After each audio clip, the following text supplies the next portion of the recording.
Hello students, BA first year class हम start करते हैं। बीए पार्ट फर्स्ट ईयर, जिसमें हम कल पढ़ रहे थे मौर्य डायनेस्टी।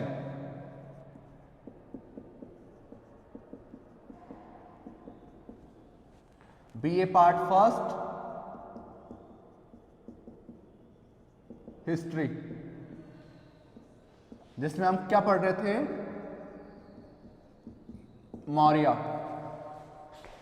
मौर्यन हिस्ट्री हम कंप्लीट करेंगे, जिसमें हम पढ़ेंगे कि आखिरकार मौर्य डायनेस्टी जो है, जो नंदा डायनेस्टी के बाद में स्टेबल होती है, उसके फाउंडर चंद्रगुप्त मौर्य हैं, जिन्होंने मौर्य डायनेस्टी को स्टार्ट किया। उस मौर्य डायनेस्टी को एक नया स्टार्टअप दिया था उन्होंने। अब हम बात करते हैं कि मौर्य डायनेस्टी जो है, उसके संस्थापक तो ये चंद्रगुप्त मौर्य हैं।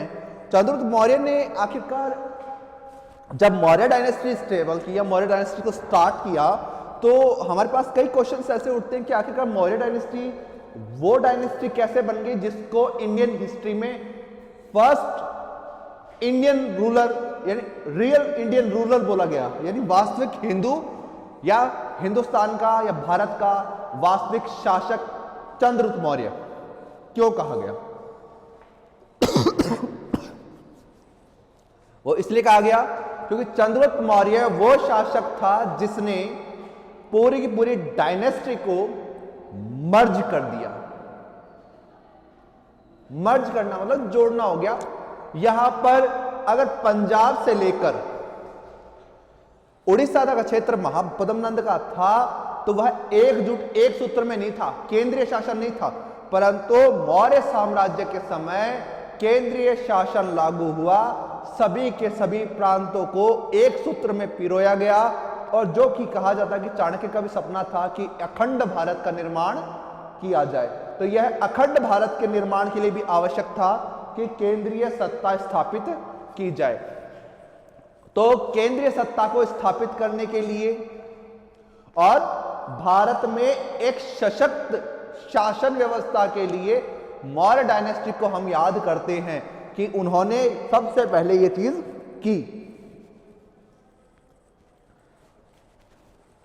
इसके बाद की हम बात करते हैं आखिर मौर्य डायनेस्टी जो इतनी इंपॉर्टेंट डायनेस्टी है, यह इतना महत्वपूर्ण साम्राज्य है, जिसमें हम चंद्रगुप्त मौर्य, अशोक, बिंदुसार, संप्रति, बृहदत्त और कुणाल, जालोक, इन जैसे शासकों का उल्लेख करते हैं। तो आखिरकार ये जो शासक है, ये शासन व्यवस्था का ओरिजिन कहां से होता है? तो जब हम मौर्य पढ़ रहे हैं, यानी मौर्य काल जब पढ़ रहे हैं, तो मौर्य काल को आप जब देखते हैं तो पहला क्वेश्चन होता है कि हु इज मौर्य? मौर्य कौन है? पहला क्वेश्चन क्या उठता है? मौर्य कौन है? शासन सत्ता में जब मौर्य काल आता है, यानी मौर्यों का जो समय है वो 322 ईसा पूर्व से लेकर 185 ईसा पूर्व तक का माना जाता है। ठीक है, यह शासन काल माना जाता है मौर्य डायनेस्टी का। इस समय मौर्य साम्राज्य का शासन काल माना गया है।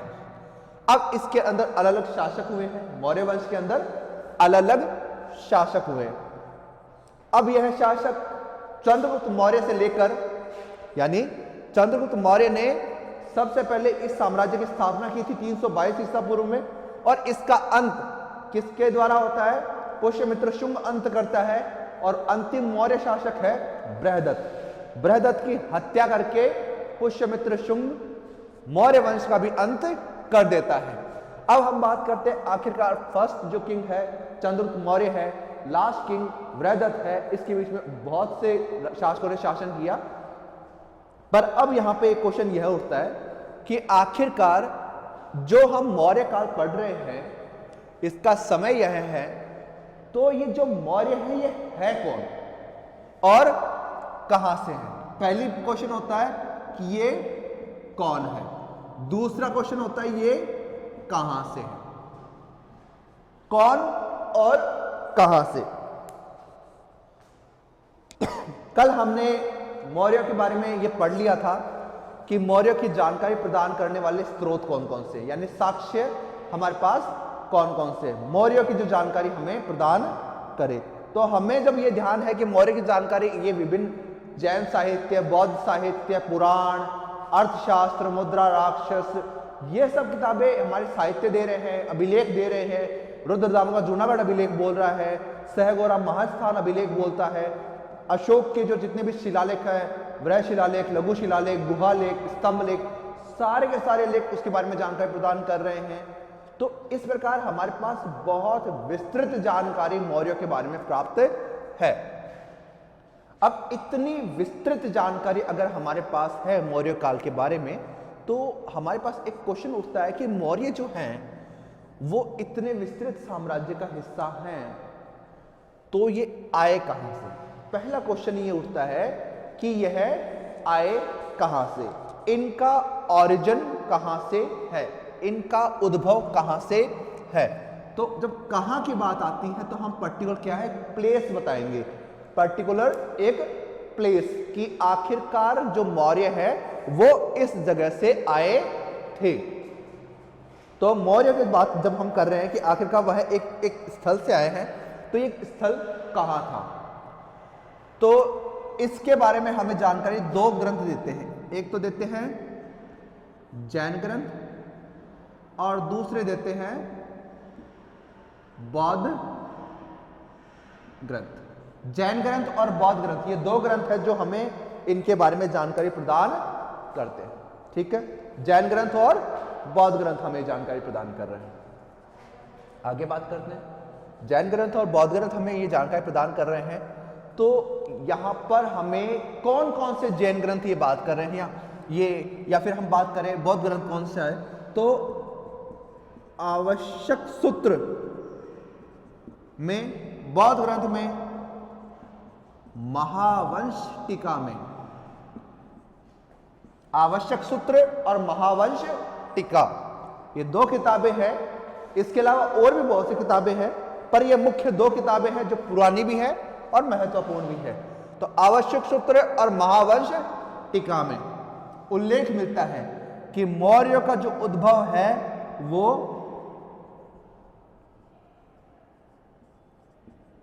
पिपलीवन है, पिपलीवन है। अब पिपलीवन क्या है? पिपलीवन एक गणराज्य है, पिपलीवन एक गणराज्य है। महाजनपद काल से ही पिपलीवन एक गणराज्य था और बिहार के आसपास के क्षेत्र में स्थित था। ठीक है, बिहार के आसपास के क्षेत्र में स्थित है पिपलीवन। और यहां पर क्या है, पिपलीवन में जो शासन कर रहे थे उन्हें बोलते थे मौर्य। उन्हें क्या बोलते थे? मौर्य। तो पिपलीवन में जो शासन करने वाले लोग हैं उन्हें नाम दिया गया मौर्य। ठीक है, तो यह दो किताबें हैं जिनमें उल्लेख मिलता है, आवश्यक सूत्र और महावंश टीका है, जिसमें बोला गया कि पिपलीवन जो है वह मौर्यों का उद्भव स्थल है, मौर्यों का उद्गम स्थल है। यहां से मौर्य आए थे, यहां से मौर्य आए थे। मौर्य का ओरिजिन बता दिया गया कि पिपलीवन से ही मौर्यों का उद्भव हुआ है। अब हम इसके आगे की बात करते हैं कि यह कहां तक सही है। पिपलीवन के मौर्य का उल्लेख केवल ये नहीं कर रहे, यहां तक कि यह बात की गई है कि पिपलीवन के मौर्यों ने यह बात कही थी, महात्मा बुद्ध जैसे ही महापरिनिर्वाण हुआ तो उनके अस्थि अवशेषों पर भी इन्होंने अपना बोला था कि आखिरकार यह भी एक गणराज्य, कहते हैं हम भी गणराज्य हैं, तो हमें उसका हिस्सा चाहिए। तो स्तूप बनाने के लिए इन्होंने वहां पे बुद्ध के अवशेषों के लिए मांग की थी। तो पिपलीवन के मौर्य जो है वो बुद्ध के समकालीन भी है, बुद्ध के समय से यह थे और यह एक गणराज्य था। ठीक है, तो यह बात की जाती है कि जो मौर्य हैं, चंद्रगुप्त मौर्य थे, चंद्रगुप्त मौर्य यानी पितामह हैं सभी मौर्यों के। तो मौर्य का जो साम्राज्य स्थापित किया चंद्रगुप्त मौर्य कहाँ का निवासी था? पिपलीवन का, पिपलीवन में वह निवास कर रहा था। तो इस प्रकार क्या है कि यह डिस्कशन कंप्लीट होता है कि आखिरकार जो मौर्य का ओरिजिन है वो कहां से था। इसके आगे की बात करते हैं। आखिरकार पिपलीवन के मौर्य से उल्लेख हो गया हमारे कि यहां से मौर्य का ओरिजिन हुआ है। अब जो हमारी अगली बात है वो क्या होती है कि आखिरकार कौन कहां से हो गया ना। अब हम बात करते हैं कौन है, कि आखिरकार ये जो मौर्य हैं ये कौन है।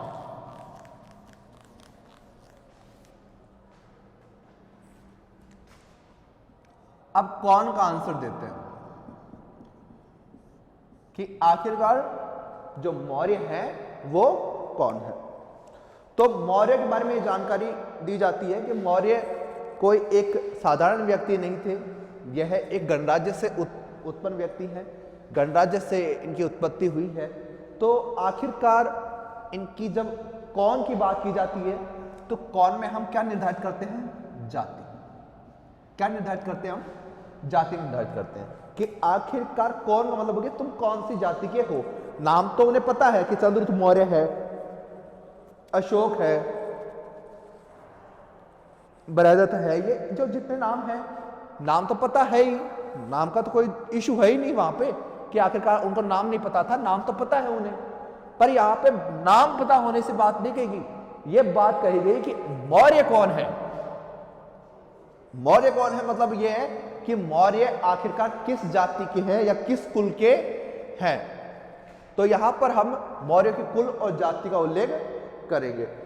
तो मौर्य की जाति और कुल के लिए दो मत चलते हैं। एक तो मत चलता है शूद्र कुल का और दूसरा मत चलता है क्षत्रिय कुल का।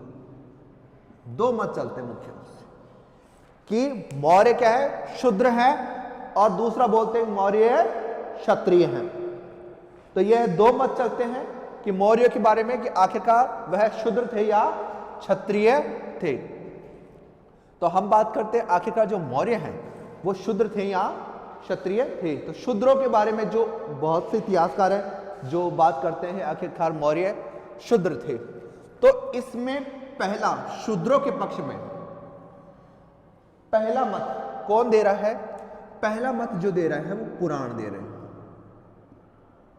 कौन दे रहे हैं, पुराण दे रहे हैं।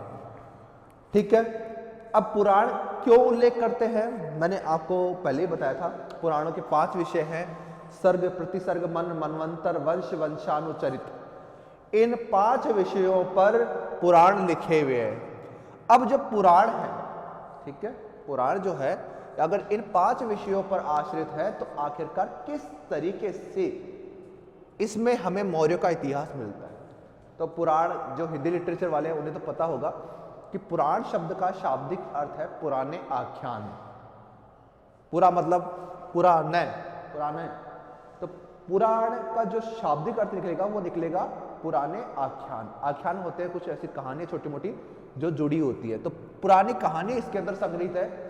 तो पुराणों के अंदर जब ये सब कुछ संग्रहित है तो पुराणों का जब हम अध्ययन करते हैं तो हमें उसमें चंद्रगुप्त मौर्य के बारे में भी जानकारी मिलती है, अशोक के बारे में जानकारी मिलती है।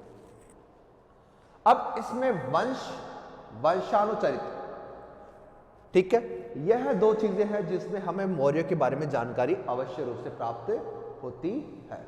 ठीक है, यह जानकारी हमें प्राप्त हो रही है जो कौन सी है, पुराणों से प्राप्त हो रही है, वंश और वंशानुचरित से।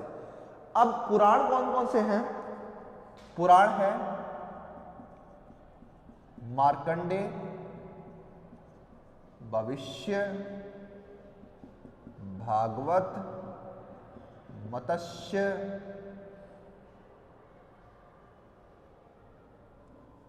और विष्णु। ये 5 पुराण हैं, मार्कंडेय, भविष्य, भागवत, मत्स्य और विष्णु। मार्कंडेय पुराण, भविष्य पुराण, भागवत पुराण, मत्स्य पुराण और विष्णु पुराण। इन पुराणों के अंदर हमें डायरेक्टली और इनडायरेक्टली हमें उल्लेख मिलता है कि मौर्य की जाति क्या थी।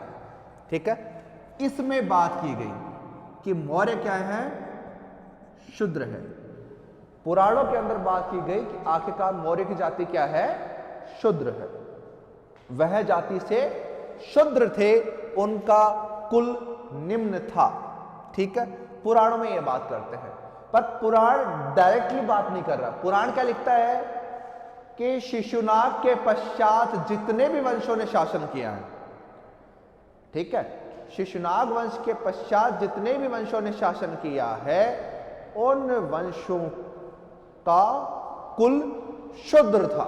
उन वंशों का कुल क्या है? शूद्र। यानी जो इसके बारे में जितने हुए, नंदों को भी बोलते हैं, ये तो मौर्य को भी शूद्र बता रहे हैं, शुंग को भी शूद्र बता रहे हैं, कण्व को भी शूद्र बता रहे हैं। तो ये तो शुंग और कण्व तो ये 100% श्योरिटी है कि ये ब्राह्मण थे, परंतु फिर भी उनको शूद्र कहा गया।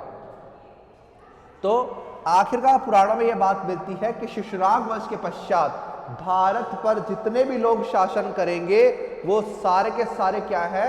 शूद्र कुल के होंगे, यानी निम्न कुल के होंगे। ये पुराण हमें ये बात कहते हैं। तो इस आधार पे इतिहासकारों ने ये कहा कि आखिरकार जो मौर्य की जाति है वो शूद्र जाति थी। दूसरा हमें कौन सी साहित्य बताते हैं? हमें बताता है विशाखदत्त का मुद्रा राक्षस। विशाखदत्त का जो मुद्रा राक्षस बुक है उसके अंदर भी हमें क्या एक चीज उल्लेख मिलती है। विशाखदत्त कहता है चंद्रगुप्त मौर्य को वृषल, ठीक है, चंद्रगुप्त मौर्य के लिए एक वर्ड यूज किया मुद्रा राक्षस में, वृषल, ठीक है। अब इस वृषल शब्द का अर्थ क्या है? तो यहां पर कई लोगों ने वृषल शब्द का अर्थ निम्न कुल लगाया, निम्न कुल लगाया, ठीक है। वृषल किसे कहते हैं? बैल, सांड जिसे हम कहते हैं। तो वृषल बैल या सांड को कहा जाता है जो कि पौरुषता का प्रतीक है, पराक्रम का प्रतीक है, ठीक है। पौरुष और पराक्रम का प्रतीक माना जाता है बैल, ठीक है। विशाखदत्त ने जो अपनी बुक है उसमें वृषल शब्द प्रयोग में लिया, तो उस वृषल शब्द का यहां अर्थ निम्न कुल ना निकलकर उसके पराक्रम और उसकी पौरुषता का निकलता है। परंतु बहुत से इतिहासकारों ने उसका क्या है कि वृषल शब्द का अर्थ क्या निकाल लिया कि वह निम्न कुल का ही था, दीनहीन था। परंतु ऐसा नहीं है, क्योंकि चंद्रगुप्त मौर्य ने अपने पौरुष से ही भारत पर विजय प्राप्त की, धनानंद जैसी विशाल साम्राज्य के शासक की सेना को परास्त किया, सेना को परास्त करके धनानंद को मार भी दिया, जबकि उसी धनानंद पर आक्रमण करने के लिए सिकंदर जैसा योग्य व्यक्ति भी कतराता था, ठीक है।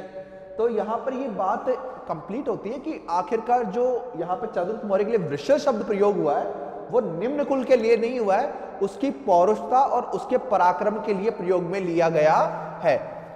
यानी हम जो बैल को मुख्यतः मानते हैं कि यानी बल के तौर पे भी हम देखते हैं कि आखिरकार वो बल है उसके पास में।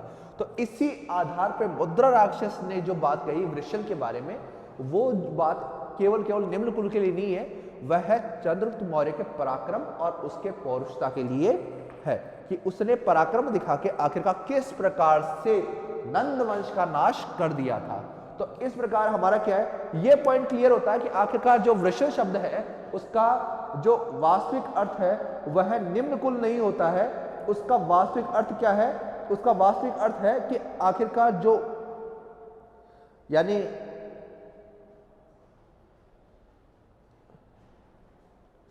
उसकी जो वास्तविक अर्थ क्या होगा कि उसके पराक्रम और उसके पौरुषता का प्रतीक होगा। तीसरा,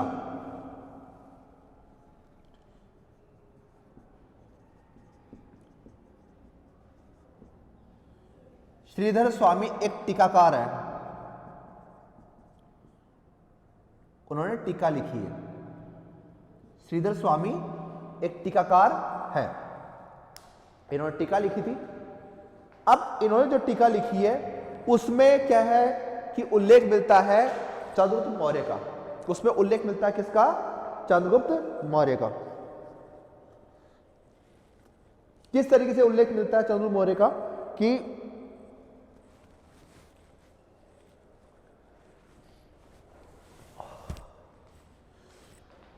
उल्लेख क्या मिलता है? श्रीधर स्वामी ये बात करता है कि चंद्रगुप्त मौर्य का जन्म एक शूद्र पिता से हुआ था। कैसे? श्रीधर स्वामी ये कहते हैं कि जो चंद्रगुप्त मौर्य की माता थी मूरा, चंद्रगुप्त मौर्य की माता थी मूरा, और उस मूरा का संबंध था धनानंद से। नंद वंश के शासक से उसका संबंध था और धनानंद ने उसका परित्याग कर दिया था, और उसी से जो संतान उत्पन्न हुई वो कौन थी? चंद्रगुप्त मौर्य थी। तो धनानंद जो है वह, या फिर कह सकते हो कोई अन्य नंद शासक, इसका पिता था चंद्रगुप्त मौर्य का। और इसी कारण क्या है कि ये मत दिया जाता श्रीधर स्वामी के द्वारा कि जो चंद्रगुप्त मौर्य है वो जाति से नाई था, निम्न कुल का था। परंतु यह बात सत्य नहीं है, क्योंकि किसी प्रकार से कोई इतिहासकार यह सिद्ध नहीं कर सकता कि धनानंद के साथ में मूरा का संबंध था और उसकी संतान चंद्रगुप्त मौर्य था। तो यहाँ पे जो श्रीधर स्वामी है वो तो एक अलग ही कथा गढ़ित कर रहे हैं कि आखिरकार जो साम्राज्य का संस्थापक चंद्रगुप्त मौर्य है उसकी माता धनानंद के साथ में थी और वह उसकी अवैध संतान था। परंतु किसी प्रकार से हो, संतान होती है। आखिरकार नवनंद शासक भी अवैधता तौर पे शासन किया था। महापद्मनंद ने उसका अंत करके, यानी जो शिशुनाग वंश के अंतिम शासक का अंत करके गद्दी में प्राप्ति करते हैं। तो नंदों में अगर जितनी बात की जाए कि वह वैद्य हो अवैध हो उनको नहीं देखते थे, और उस समय बहुपत्नी प्रथा थी। बहुपत्नी प्रथा थी तो आखिरकार उनको कोई इशू नहीं था कि वह मूरा को अलग करे। परंतु यह एक कहानी है जो श्रीधर स्वामी द्वारा गठित की गई है और उन्होंने इसको बढ़ा चढ़ाकर अपने ग्रंथ में लिख दिया। श्रीधर स्वामी के अतिरिक्त गुंडीराज है। गुंडीराज जो है वह भी इसी प्रकार की कुछ बात करते हैं। जो गुंडीराज है इन्हें गुंडीराज या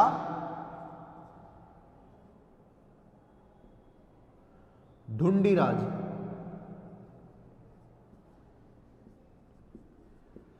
गुंडीराज या ढूंढीराज ये शब्द उनके क्या है कि हिंदी टाइपिंग में, वास्तव में उनका नाम ढूंढीराज था। ठीक है, तो इन्होंने जो मुद्रा राक्षस है उसके ऊपर टीका लिखी थी। मुद्रा राक्षस पे इन्होंने क्या है, टीका लिखी थी ढूंढीराज ने। और ढूंढीराज ने जब टीका लिखी थी तो उसमें वह स्पष्ट तौर पे क्या है, मौर्यों की जाति के बारे में उल्लेख करते हैं कि आखिरकार मौर्य क्या है। और इन्होंने उल्लेख किया कि नंद वंश की दो रानियां थी, नंद शासक की दो रानियां थी, एक सुनंदा थी और दूसरी मूरा थी। एक सुनंदा, दूसरी मूरा, जिसमें मूरा का पुत्र चंद्रगुप्त मौर्य था और सुनंदा के पुत्र वो नवनंद शासक हुए थे। ठीक है, मूरा का पुत्र चंद्रगुप्त मौर्य और बाकी के नवनंद शासक। तो इस प्रकार क्या है कि आखिरकार यह भी ये सिद्ध करना चाहते हैं कि आखिरकार जो नंदों के समान ही चंद्रगुप्त मौर्य भी शूद्र कुल का था, नापित कुल का था। परंतु ढूंढीराज जो है वो लगभग 11वीं शताब्दी से 13वीं शताब्दी के बीच के टीकाकार हैं। इन्होंने मुद्रा राक्षस को बेस बनाकर ये बात लिखी है, परंतु उन्होंने पूरी तरीके से विशाखदत्त की मुद्रा राक्षस को भी फॉलो नहीं किया है। इन्होंने अलग ही कॉपी किया है, इन्होंने अलग ही तरीके से लिखा है। जो कि मूरा और सुनंदा का उल्लेख उन्होंने किया है कि दो पत्नियां थीं, उनमें कुछ भी ऐसा स्पष्ट उल्लेख कोई अन्य व्यक्ति नहीं करता है। और यहां तक कि सुनंदा का नाम तो मिलता भी नहीं है। ढूंढीराज ने भी इनको शूद्र कुल का सिद्ध करने की कोशिश की, परंतु यह भी असत्य सिद्ध होता है।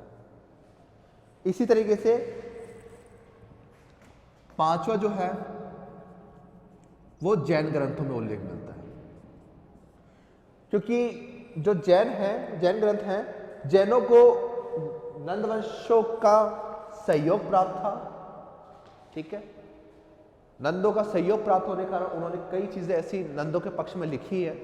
परंतु नंदवंश के बारे में होने के बावजूद भी, नंदवंश से सपोर्ट मिलने के बावजूद भी, जैन ग्रंथ स्पष्ट तौर पर यह नहीं कहते हैं कि आखिरकार जो चंद्रगुप्त मौर्य है वो शूद्र कुल का था।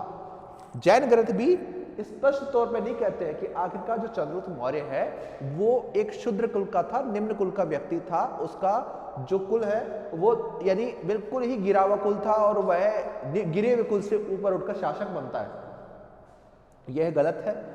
केवल और केवल जैन ग्रंथ ये कहते हैं कि जो चंद्रगुप्त मौर्य है वो एक साधारण कुल से था।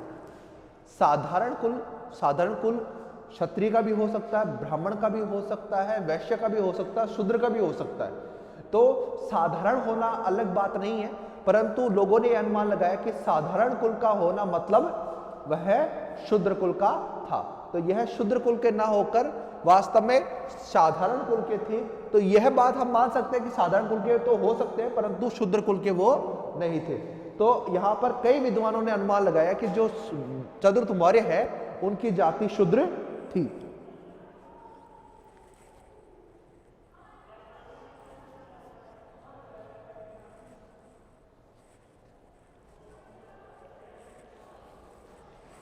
तो इस प्रकार हमारे शूद्र कुल के जितने मतकार हैं यानी मत देने वाले लोग हैं, ये पांचों के पांचों हमारे यहाँ हो चुके हैं। ठीक है, ये 5 ऐसी चीजें हैं जो हमें ये बताती हैं आखिरकार मौर्य क्या है, शूद्र कुल के थे। अब हम इनके विपक्ष में तर्क करेंगे कि आखिरकार मौर्य क्या है, क्षत्रिय जाति के थे, वह क्षत्रिय थे। और इसके बारे में चर्चा करने के लिए हमारे पास क्या है कि ज्यादातर जो हमारे पास किताबें हैं क्षत्रिय सिद्ध करने की, वो किताबें हमारी 2 ही किताबें हैं। एक तो हमारे है बौद्ध ग्रंथ और दूसरा है जैन ग्रंथ। ठीक है, बौद्ध ग्रंथ और जैन ग्रंथ। महावंश टीका, महावंश टीका जो है उसमें बोला गया कि जो चंद्रगुप्त मौर्य है वो क्षत्रिय है। महावंश टीका एक बौद्ध साहित्य है जिसमें लिखा गया कि आखिरकार मौर्य क्या है, क्षत्रिय कुल के थे। ठीक है, इसी प्रकार दिव्यावदान ये किताब है, इसमें भी मौर्य को क्या बोला गया, क्षत्रिय बताया गया। दिव्यावदान में बात की गई कि आखिरकार जो मौर्य है वह क्षत्रिय थे। महावंश टीका, दिव्यावदान, ये 2 किताबें महत्वपूर्ण है जिनमें हमें मिलता है कि आखिरकार मौर्य क्षत्रिय है। आवश्यक सूत्र, इसमें भी क्या बोला गया, मौर्य क्या है, क्षत्रिय है।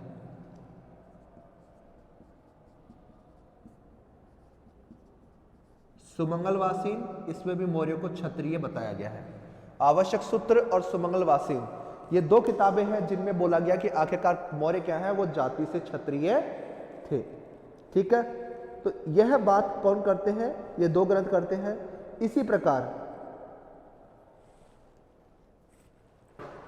इसी प्रकार परिशिष्ट पर्व,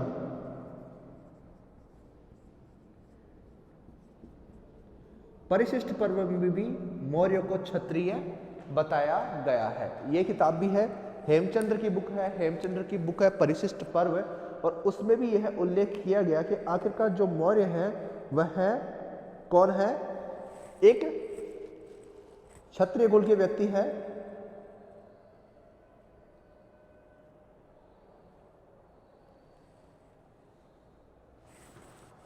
ठीक है, अब ये नाम हो गए।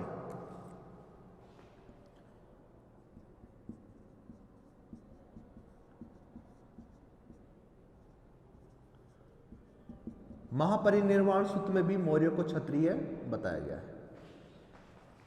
महापरिनिर्वाण सूत्र हो गया, दिव्यावदान हो गया, महावंश हो गया। ये 3 किताबें जो है वो बौद्ध ग्रंथ है जिनमें मौर्य को क्षत्रिय बताया गया है। जैन ग्रंथों में आवश्यक सूत्र, सुमंगलवासीन और परिशिष्ट पर्व, इनमें बात की गई है कि आखिरकार जो मौर्य है वो जाति से क्षत्रिय थे। ठीक है, तो इस प्रकार हमारे पास बहुत से ग्रंथ ऐसे हैं जो मौर्य को क्षत्रिय सिद्ध करते हैं।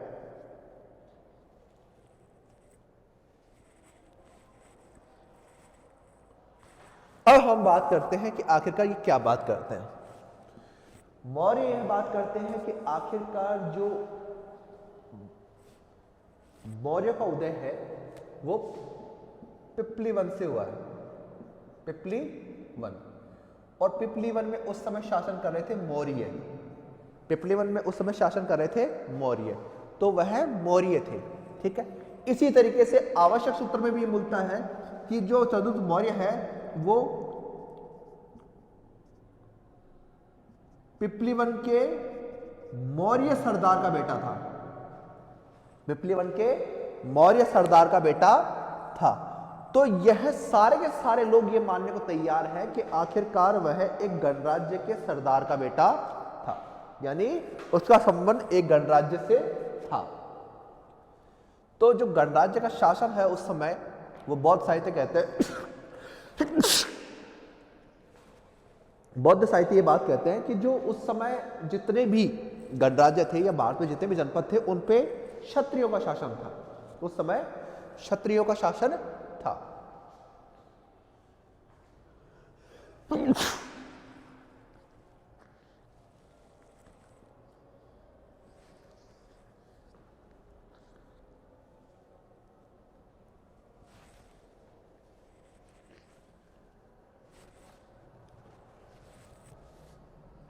अब जब वहां पे क्षत्रियों का शासन है तो यह बात की गई कि आखिरकार मौर्यों का शासन था, मौर्य वंश का शासन था। मौर्य अलग है, मौर्य अलग है। मौर्य जो है वह उस समय वहां पर शासन कर रहे थे, उनकी सत्ता वहां पर स्थापित थी। ठीक है।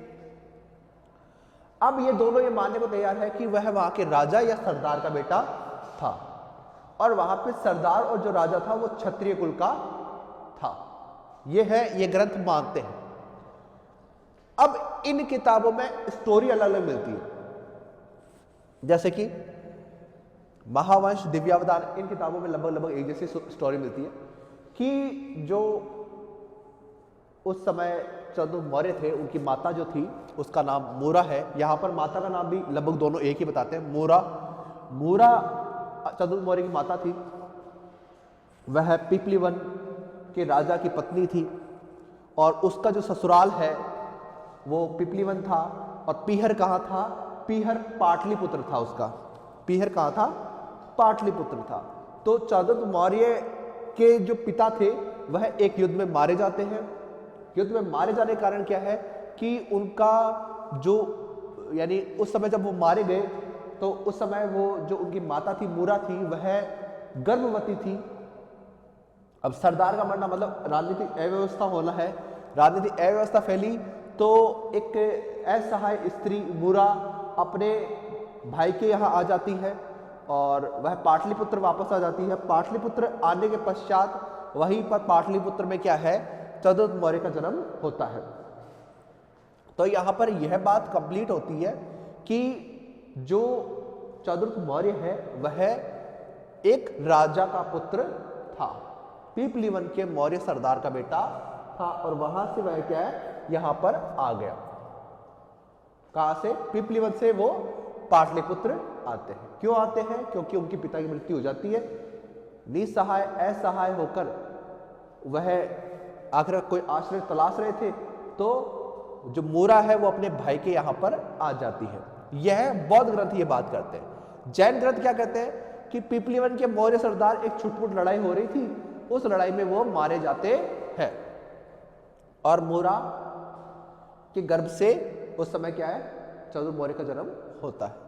तो इसी तरह की बात लगभग ये भी करते हैं, परंतु ये सरदार मानते हैं और जो बौद्ध ग्रंथ है वो राजा मानते हैं।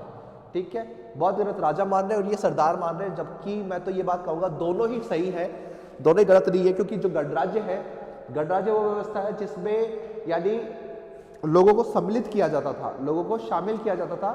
कैसे कि वह गणराज्य वो व्यवस्था जहां पर समूह की बात की जाती है, गणों की, यानी गण मतलब लोग हो गए, लोगों का समूह काम करता है, और लोग समूह में मिलकर काम करने के साथ साथ में ये होता था कि वह चुनाव भी करते थे। चुनाव करते थे किसका?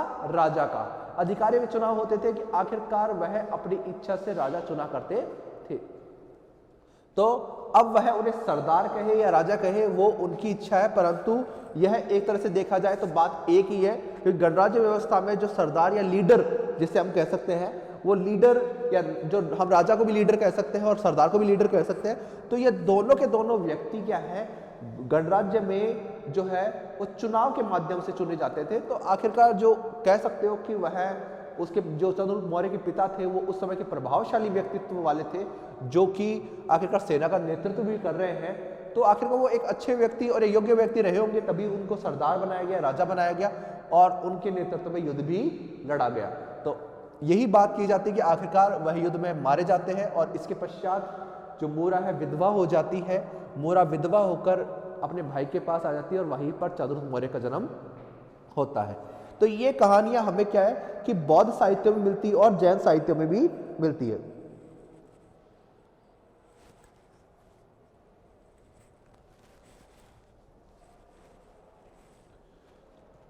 अब हम बात करते हैं इसके आगे की। आखिरकार ये तो हो गया कि हमारे यानी इनकी इस तरीके से हमें उल्लेख मिल रहा है, पर अब हम बात करते हैं कि आखिरकार जो चंद्रगुप्त मौर्य हैं उनके बारे में विदेशी क्या बता रहे हैं। क्षत्रिय कुल केवल यही नहीं बता रहे हैं, विदेशी भी बता रहे हैं। ये तो भारतीय साहित्यकार हो गए ना, अब विदेशी। अब विदेशी उस समय कौन थे? सिकंदर जो चंद्रगुप्त मौर्य के समकालीन था, ठीक है, और उसमें कौन है? अरिस्टोबुलस, ऑनेसिक्रिटीज, ये इतिहासकार है। और फिर उसके बाद में हम बात करते हैं चंद्रगुप्त मौर्य के समकालीन कौन था? मेगास्थनीज, ठीक है। तो मेगास्थनीज हुआ। मेगास्थनीज की जो बुक है उसका नाम इंडिका है। इंडिका आज उपलब्ध नहीं है, परंतु उसके कुछ उद्धरण क्या है बाकी इतिहासकारों ने अपनी किताबों में लिखे थे। वो इतिहासकार कौन कौन से थे? Curtius, Arrian, Strabo, Justin, Plutarch, Pliny. Pliny, Strabo, Justin, Plutarch, Arrian, Curtius, ये सब लोग क्या है कुछ कुछ उन्होंने हिस्सा उठाया और कॉपी किया अपने ग्रंथ में, उन्होंने उन्हें कॉपी कर लिया, ठीक है। जब अब जो विदेशी इतिहासकार है वो कौन कौन से ऐसी बात करते हैं, कौन कौन ये बात कर रहा है? जैसे कि स्ट्रेबो बात करता है, प्लूटार्क बात करता है, प्लिनी बात करता है, ठीक है। यह 3 लोग हैं। इसके बाद में एरियन भी ये बात कर रहा है कि एरियन ने भी ये बात की है, ठीक है, एरियन ने भी बात की है। और इस तरीके से हम कह सकते हैं ये बहुत से इतिहासकार हैं जिन्होंने चंद्रगुप्त मौर्य के बारे में बहुत कुछ लिखा है। तो यह जो लोग हैं इन्होंने चंद्रगुप्त मौर्य के बारे में बहुत कुछ इनडायरेक्ट वे में कहा है। डायरेक्ट वे में कोई भी नहीं कहता है, हमें तो केवल इशारे मिलते हैं जिससे हम अंदाजा लगा सकते हैं आखिरकार इनकी यह जाति रही होगी। वह केवल उनके कर्मों यानी कार्यों का उल्लेख करते हैं, न कि उनकी जाति का उल्लेख करते थे। तो स्ट्रेबो, जस्टिन, प्लूटार्क ये सब मानते हैं कि जो चंद्रगुप्त मौर्य है प्लस और जो सिकंदर है उन दोनों की मुलाकात हुई थी। चंद्रगुप्त मौर्य और सिकंदर की मुलाकात हुई थी, यह सभी लोग मानते हैं। आखिरकार चंद्रगुप्त मौर्य और सिकंदर मिले थे, ठीक है। यहां पर यह बात क्लियर होती है कि आखिरकार चंद्रगुप्त मौर्य और सिकंदर मिले थे। दूसरी बात हम करते हैं कि आखिरकार जब चंद्रगुप्त मौर्य और सिकंदर मिले हैं तो इसमें यह बात मिलती है कि आखिरकार चंद्रगुप्त मौर्य और सिकंदर जब मिल चुके हैं तो इनकी मुलाकात के बारे में यह उल्लेख किया करते हैं, ये इतिहासकार उल्लेख करते हैं। किस प्रकार का उल्लेख यह करते हैं कि यह कहते हैं कि जब चंद्रगुप्त मौर्य सिकंदर से मिलने के लिए आया तो वह यह कह रहा था, चंद्रगुप्त मौर्य कहता है सिकंदर से कि जो भारत का शासक है वह निम्न कुल का है। भारत का जो शासक है वो कौन है? एक निम्न कुल का व्यक्ति है। और जो ये निम्न कुल का व्यक्ति है इसको हटाकर आप आराम से भारत पर शासन कर सकते हैं, आप भारत पर विजय प्राप्त कर सकते हैं। तो सिकंदर को जब ये बात कही जाती है कि आप भारत पर अटैक करें और अटैक करके आप पराजित करें, किसको पराजित करना है? पराजित करना था धनानंद को। धनानंद को जब पराजित करना था तो उसमें एक चीज ये साबित होती है कि ये बात कौन कर रहा है? यह बात अंग्रेजी इतिहासकार या यूनानी इतिहासकार कर रहे हैं। किस वे में कर रहे हैं? ये बता रहे चंद्रगुप्त मौर्य ने ये बताया कि जो भारत का जो शासक है वो निम्न कुल का व्यक्ति था। ये बात कौन बता रहा है? चंद्रगुप्त मौर्य बता रहा है। किसको बता रहा है? यह बता रहा है सिकंदर को। कि सिकंदर को क्या बता रहा है कि आखिरकार जो भारत का जो शासक है वह एक निम्न कुल का व्यक्ति था और उसका जो क्या है, प्रभाव भी अलग इतना शक्तिशाली शासक था धनानंद कि चंद्रगुप्त मौर्य भी चाहता था कि सिकंदर उस पर आक्रमण कर दे और उसकी शक्ति को नष्ट कर दे। दूसरी बात यहां पर कई इतिहासकार जैसे कर्टियस भी बोलता है और एरियन भी बोलता है ये बात कि जो भारत का उस समय जो शासक था वो शूद्र कुल का था। अब यहां पर एक चीज ये साबित हो जाती है कि कोई शूद्र व्यक्ति आकर दूसरे व्यक्ति के लिए ये नहीं बोल सकता कि वो शूद्र है। अगर मैं शूद्र हूं और मैं बोलूं कि नंदवंश का आदमी शूद्र है, आपको उस पर विजय प्राप्त करनी लेनी चाहिए, नहीं करता है कोई व्यक्ति। तो इतिहासकारों ने यह अनुमान लगाया कि क्योंकि चंद्रगुप्त मौर्य अगर शूद्र होता तो वह कभी भी धनानंद के लिए शूद्र शब्द प्रयोग में नहीं लेता, उसका निम्न कुल सिद्ध नहीं करता और वह आक्रमण करने के लिए और कारण बता देता कि आपको वहां विजय मिलेगी, आपको धन प्राप्त होगा, परंतु शूद्र और जाति का उल्लेख वो वहां पर नहीं करता। तो यह बात कही जाती है कि आखिरकार उनके शूद्र और निम्न कुल के होने की बात हम कह नहीं सकते हैं। चंद्रगुप्त मौर्य ने सिकंदर से बात कही थी तो फिर सिकंदर ने भी एक प्रत्युत्तर के तौर पर क्या कहा कि इसे बंदी बना लो और इसको मार दो। तो चंद्रगुप्त मौर्य वहां से जान बचाकर भाग गया था, परंतु यह बात, ये मुलाकात का उल्लेख जो है वह विदेशी इतिहासकार करते हैं। अब हम इसके आगे की बात करते हैं। आखिर हम विदेशी इतिहासकार ये कर रहे हैं, केवल और केवल हम इन विदेशी इतिहासकारों, बौद्ध ग्रंथों, जैन ग्रंथों, इन सब का हम उल्लेख यहाँ पे किया करते हैं कि आखिरकार यह सब यही बात कर रहे हैं कि आखिरकार चंद्रगुप्त मौर्य एक शूद्र कुल का व्यक्ति था या उच्च कुल का व्यक्ति था या फिर जिस प्रकार का व्यक्तित्व था। परंतु इनमें से हम देखा जाए तो यहाँ पर जितने भी लोग हैं शूद्र कुल वाले बताने वाले, इनको किसी भी तरह से तुलना करके हम विदेशियों से गलत साबित नहीं करवा सकते, गलत सिद्ध नहीं किया जा सकता। विदेशी इतिहासकार इस चीज को नहीं मानते हैं, वह इन चीजों को मानते हैं। विदेशी इतिहासकार के बारे में मेगास्थनीज खुद कहता है, अशोक के समय डायनोसिस वगैरह आते हैं तो उन्होंने भी ये कहा है कि जो चंद्रगुप्त मौर्य है वह जो एक क्षत्रिय व्यक्ति था और क्षत्रिय कुल का था, मौर्य जो राजा है वो क्षत्रिय कुल के थे, ये बात उन्होंने कही है। फिर हम भारतीय ग्रंथों में कहें तो इन्हीं साहित्यों में दूसरा ये उल्लेख मिलता है कि जो चंद्रगुप्त मौर्य है, जो मौर्य है वो मयूर पोषकों का सरदार का बेटा था, मयूर पोषकों के सरदार का बेटा। एक ये मत और मिलता है हमें, मयूर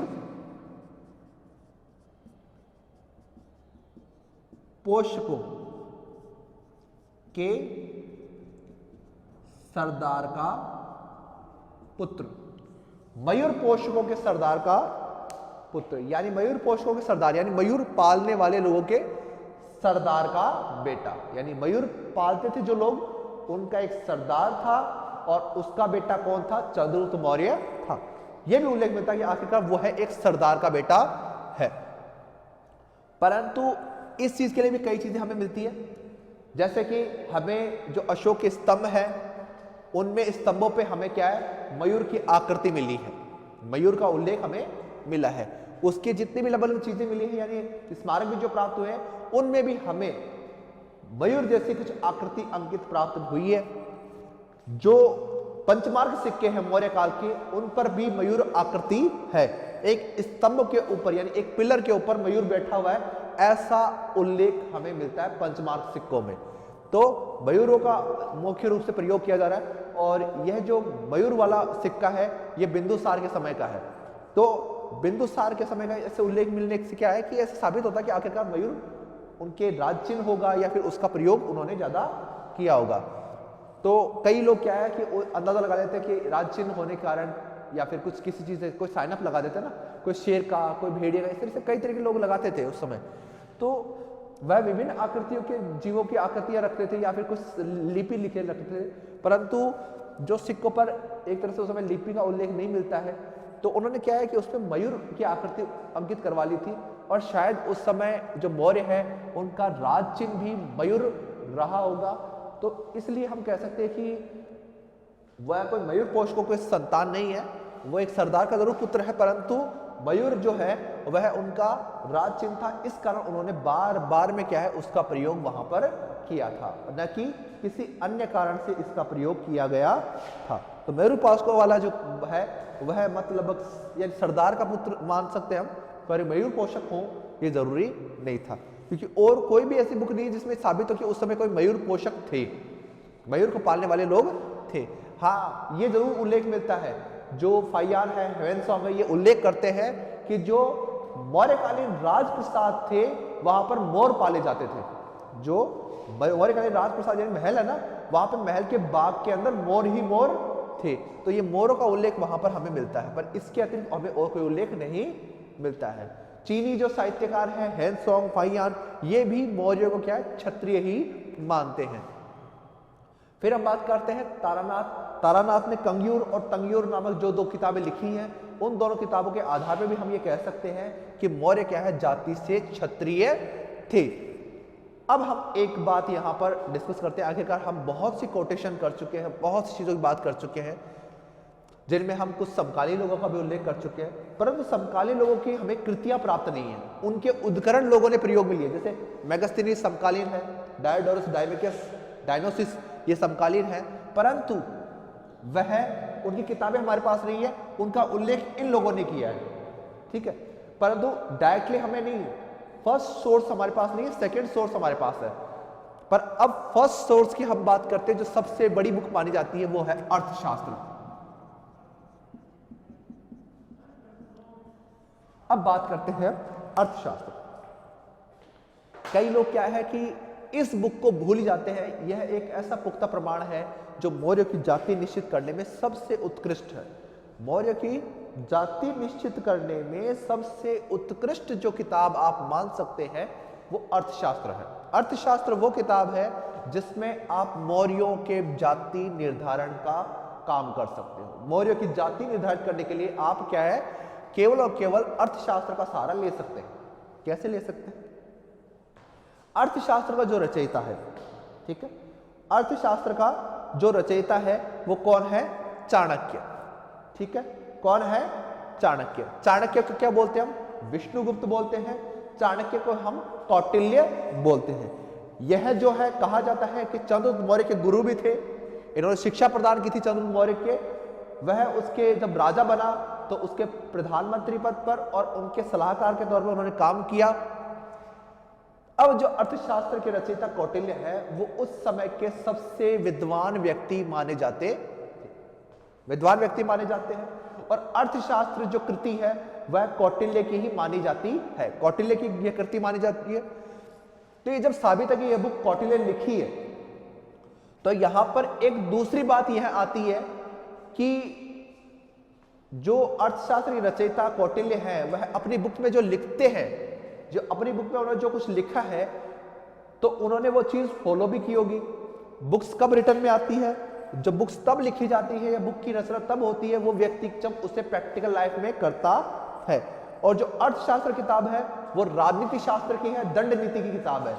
दंड नीति और राजनीति की पुस्तक है अर्थशास्त्र। तो आखिरकार जो एक कह सकते हो प्रधानमंत्री के तौर पे शासन में सहयोगकर्ता के रूप में और एक अध्यापक के रूप में उन्होंने जो काम किया, उस आधार पर हम ये कह सकते हैं कि जो कौटिल्य है उन्होंने यह प्रैक्टिकली यानी प्रायोगिक तौर पे उन्होंने ये चीज देखी, उन्होंने अनुभव किया और उन्होंने अपने अनुभवों, अपने प्रयोगों और अपने कार्यों को और अपनी शिक्षा को अपनी पुस्तक में लिखा। ये चीज सभी लोग स्वीकार करते हैं कि यह कौटिल्य की कृति है और उसके अनुभवों की कृति है और मौर्य काल की सबसे वास्तविक जानकारी यह हमें प्रदान करती है। अब उसी अर्थशास्त्र में लिखा हुआ है कि जो राज्य है या जो सत्ता है उसका वास्तविक उपभोक्ता क्षत्रिय ही होना चाहिए, ठीक है। उसी बुक में लिखा हुआ है कि राज्य का उपभोक्ता जो है वो क्षत्रिय होना चाहिए, राजा क्षत्रिय ही होना चाहिए। क्षत्रिय का कार्य है कि वह शासन करे। पहली चीज तो यह है। दूसरी चीज यह है कि कहा जाता है कि कौटिल्य का अपमान हुआ था और उन्होंने शूद्र कुल जो है धनानंद उसका नाश करने का प्रण लिया था और उन्होंने चंद्रगुप्त मौर्य के द्वारा यह काम भी किया। अब यही कौटिल्य है जिन्होंने धनानंद को शूद्र बोला है और उसका नाश करवाया है, उसका सर्वनाश करवा दिया, उसके राज्य का नाश कर दिया। क्या कहके कि आखिरकार जो धनानंद है वह जाति से शूद्र था।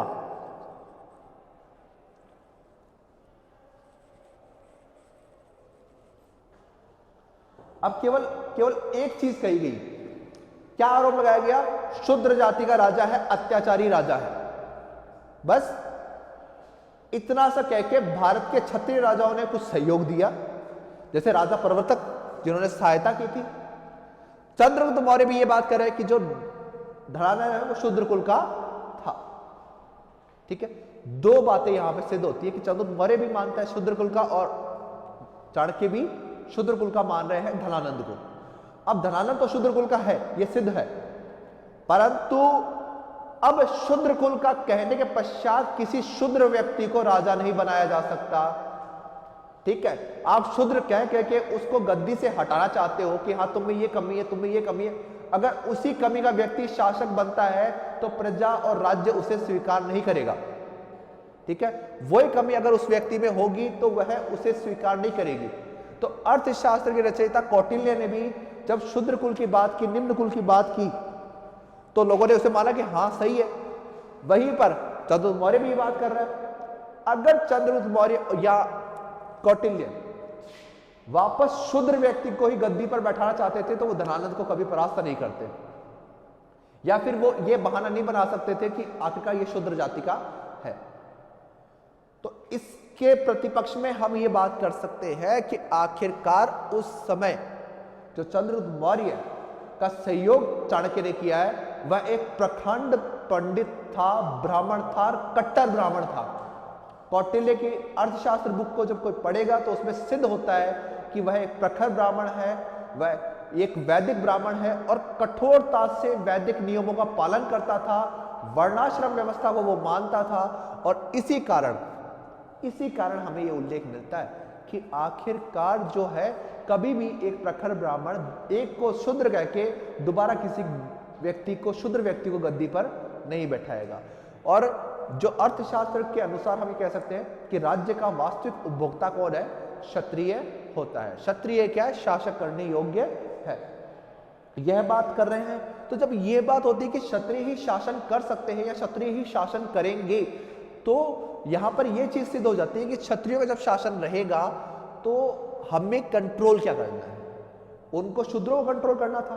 तो जब अर्थशास्त्र के रचयिता ये बहाना बना रहे हैं तो उन्होंने गलती से भी वो ये काम नहीं कर सकते कि वह गद्दी पर शूद्र व्यक्ति को बैठा देंगे। और जो कौटिल्य है वो क्षत्रिय कुल का होने के कारण ही उन्होंने चंद्रगुप्त मौर्य को गद्दी पर बैठाया।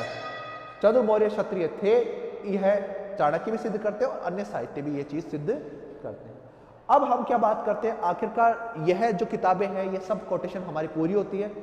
इस आधार पे हम स्पष्ट तौर पे ये कह सकते हैं कि जो चंद्रगुप्त मौर्य है या जो मौर्य साम्राज्य है वो एक क्षत्रिय कुल का था और क्षत्रिय कुल ही उसके संस्थापक माने जाते हैं। चंद्रगुप्त मौर्य उसका संस्थापक था, जाति से वो क्षत्रिय था, वह पिपली वन के मौर्य सरदार का बेटा था। तो वह एक गणराज्य से बिलोंग कर रहा है, एक सरदार या राजा का पुत्र है, जाति से वो क्षत्रिय है।